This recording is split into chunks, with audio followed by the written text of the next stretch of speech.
Il est des hommes qui traversent l'histoire, qui dépassent le temps et les clivages. Nous allons retracer le parcours d'un personnage dont l'esprit extrême, aussi bien dans la grandeur que dans la noirceur, a éclaboussé le monde de sa superbe. L'imaginaire a tendance à écraser les épopées et les parcours. Mais ici, cet homme a bien existé. Napoléon Bonaparte n'a pas toujours été sûr de lui, imperturbable. Il a grandi comme beaucoup d'enfants sur Terre, impossible à différencier. Mais est-ce les événements qui forgent la détermination? Ou n'est-on touché par la grâce, fabriqué par le destin? Ce destin, à travers le livre Napoléon de Jean Tullard, Noël Simsolo et Fabrizio Fiorentino. C'est un enfant, né dans des cendres, oui, les cendres d'une patrie déchue, la fin d'une ère, d'une histoire, mise à genoux, reléguée au titre de territoire. La naissance de cet enfant est le symbole de la tragédie de la défaite corse, vendue au royaume de France. Cet enfant qui voit les dernières batailles, les dernières forces de résistance de la Corse déjà morte. Avec Paoli en tête, ils donneront tout, leur vie, la fierté, l'orgueil corse même, contre la France. Mais aucune chance face à l'ogre français écrasé par la puissance de son histoire et de son armée. Mais il faut le reconnaître, la France est magnifique, elle ouvre le champ de l'avenir. Et c'est aussi par elle qu'ils sont obligés de négocier leur survie. C'est le choix de Charles Bonaparte, le père de Napoléon. Vivre pour son indépendance, pour ses croyances, pour cet honneur d'antan? Ou vivre pour l'avenir, vivre pour ses enfants qu'il aime tant? Le choix d'un père qui va sacrifier ses croyances pour sa descendance. Napoléon doit quitter la Corse pour le continent, son unique chance. Mais avant de la quitter, il aime parcourir l'île. Il se prend d'affection pour les grands personnages de l'histoire, rêvant de devenir comme eux. Malgré la vie en famille nombreuse, on est vraiment soi-même que quand on est seul. Et c'est ainsi, sur un dernier regard vers la Corse, vers les oliviers, les roches, ce soleil brûlant sur la végétation dégageant l'odeur parfumée du sol méditerranéen, qu'il part pour le continent. Les temps sont durs, il faut batailler pour survivre. Napoléon se bagarre, ne se laisse pas faire, plus que l'honneur. C'est déjà le début du combat de sa vie. La langue natale de Napoléon est l'italien. Lui qui pensait que le plus dur serait de quitter son île, il comprit très vite qu'il fallait apprendre le français. L'école militaire de Brienne, le fardeau de sa jeunesse. Napoléon se retrouve seul parmi des enfants dont il ne parle pas encore bien la langue. Seul, entouré des ennemis de la Corse. Seul, éloigné des siens. Il n'est encore qu'un enfant, mais rien ne lui sera épargné. Les douleurs physiques superficielles, comme les douleurs morales, profondes quant à elles. Napoléon n'est pas un élève brillant, pas qu'il n'ait pas une intelligence exceptionnelle, mais comment aurait-il pu briller dans ce contexte? Il doit apprendre le français, la langue de l'ancien ennemi. C'est pour ces raisons qu'il tire son épingle du jeu dans les sciences, cette langue universelle. Il est obligé de travailler plus que les autres pour rattraper son retard. Mais le travail est une chose qui ne compense pas les blessures morales. Quand on aime sa patrie, la Corse, et que cet amour est persécuté, qu'il est tourné en dérision, que ce soit ses coutumes, sa prononciation, son accent. Quand Napoléon, cet enfant, est dans une école prison, ou même son corps, son être déporté, est soumis au rude froid, à l'humidité, loin de son climat méridional. Tout autour de lui n'est qu'un affrontement avec ce qu'il est profondément, ce que lui impose la France. Que ferions-nous pour survivre? Comment serions-nous façonnés par cette dureté? Napoléon a le cœur épais et la conscience fière de lui et de ses origines. C'est sa carapace. Il n'est point de petite patrie. Si petite soit-elle ou si grande, il suffit que l'amour qu'on lui porte emplisse le cœur. Lacédémone, qui est un village, occupe tout entier le cœur de Léonidas et ne l'emplirait pas mieux si c'était un monde. Napoléon repousse la pitié et bannit tous les mots qui se rattachent à la plainte. Mais cette force a un prix. Il se retrouve profondément seul. Son unique ami, le travail, se refusant même à jouer, refusant même la direction des professeurs. Eux aussi sont des ennemis. Entre le choix du mal du pays, qui affecte ces êtres au point que certains meurent, qui choisissent les plaisirs pour les dissiper, ce sont des âmes faibles. Seul le travail peut sauver des âmes fortes. Et c'est un jeune adulte, forgé par le travail et la dureté, ayant acquis le génie militaire, qui peut retourner enfin en Corse où il retrouve Paoli. Ah, l'indépendance de la Corse, ce doux rêve, le retour peut-être des meilleurs souvenirs de son enfance. Mais ce ne sont effectivement que des souvenirs.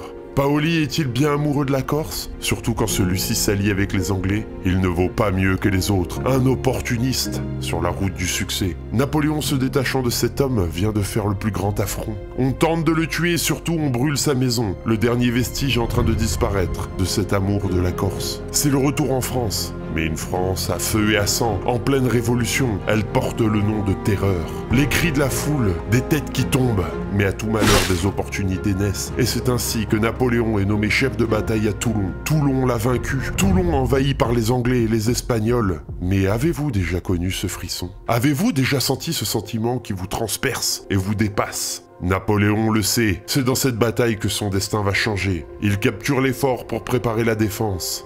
Les cigales laissent place aux grillons. La nuit dépose son voile bleuté, dont seule la lune éclaire Toulon, se reflétant dans l'eau. Les cloches retentissent, elles appellent la pluie qui s'abat avec des éclairs. C'est pas une défense, non, mais bien une attaque, une guerre totale. Canon, fusil, épée. Il faudra tous les tuer, pas de pitié. Pas de quartier. Les cris de cette nuit, la pluie qui disparaît, laissant place à la lueur matinale, voit naître ce qu'aucun pensait possible, la victoire. Il a réussi, la France avait gagné Toulon. Mais cette victoire forge les êtres à la noirceur, surtout quand il n'y a pas de prisonniers. Barras le sait très bien, il n'y a pas meilleur soldat qu'un être qui a tout approuvé. En ces temps de guerre civile, la section royaliste n'a pas dit son dernier mot. Une bataille de rue se prépare, Napoléon est nommé en chef pour la défendre. Il choisit Murat pour le seconder. En cet après-midi, le soleil cogne. Le sol tremble des pas d'une foule ayant soif de vengeance. Elle attaque. Il vient de donner l'ordre. L'horreur des corps déchiquetés sous l'impact des canons.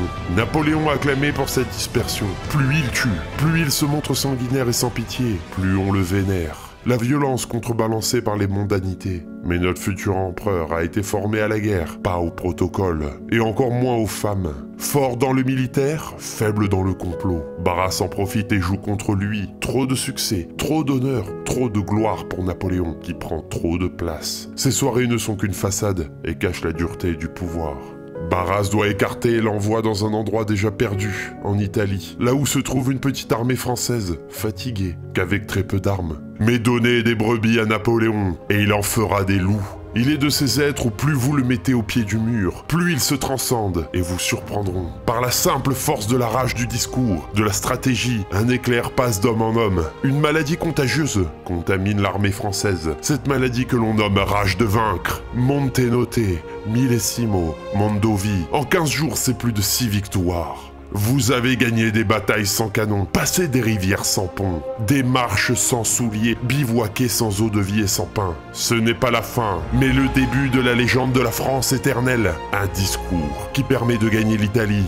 Napoléon est malin, il fait parvenir ses succès aux oreilles de la France. C'est un héros, un homme qui affronte son destin. La foule peut se montrer sanguinaire, mais elle peut aussi se montrer glorieuse et admirative de Napoléon.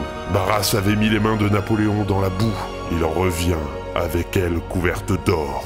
Mais les Anglais, le plus grand ennemi français et le plus riche, l'idée de Napoléon, couper la route des Indes pour faire mal financièrement aux Anglais. Et c'est ainsi, aussi conquérant qu'Alexandre le Grand, que Napoléon et la France se rendent en Égypte, au berceau de l'humanité. Les nouvelles stratégies militaires de Napoléon sont révolutionnaires et brillantes. Les premières batailles ne sont que des formalités, mais il ne peut pas être partout. Sur le front contre l'Empire ottoman et à l'arrière en mer, où les Anglais attaquent avec leur meilleur atout, leur flotte, qui bloque Napoléon en Orient. Mais confrontez un homme au pire et il vous révèle son vrai visage. Napoléon porte le masque du sanguinaire, des décisions lourdes et brutales. Il fait tuer froidement, attaque sauvagement et punit violemment même les lieux proches du divin.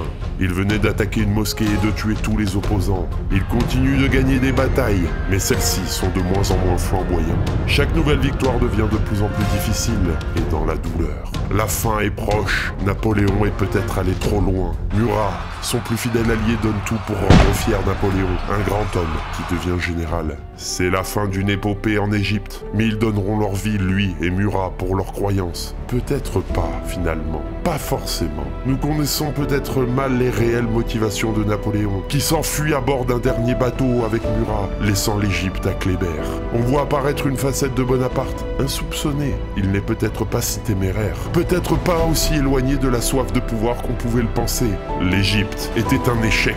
Mais Napoléon sent l'appel de la France et de son destin frapper à ses oreilles, au rythme des vagues se brisant sur le bateau, qui le ramène vers la France. Ainsi se termina le premier tome de Napoléon, qui nous montre la genèse, la création d'un être exceptionnel, que le destin n'est pas gravé à l'avance, que celui-ci s'écrit au rythme de l'histoire et des événements qui nous arrivent, et de la manière que l'on a à y répondre. Il a été forgé dans la dureté, dans la haine de soi, et de ce qu'a représenté la Corse. Il a prouvé qu'il ne fallait jamais le sous-estimer. Bien que par son génie, il illumine le monde, la noirceur qui sommeille en lui et qui a jailli par moments laisse présager un futur baignant dans le sang. Si cette première partie vous a plu et que vous souhaitez la suite, nous pouvons en discuter ensemble dans les commentaires. Vous pouvez aussi vous abonner, chaque abonnement améliore le destin de la France.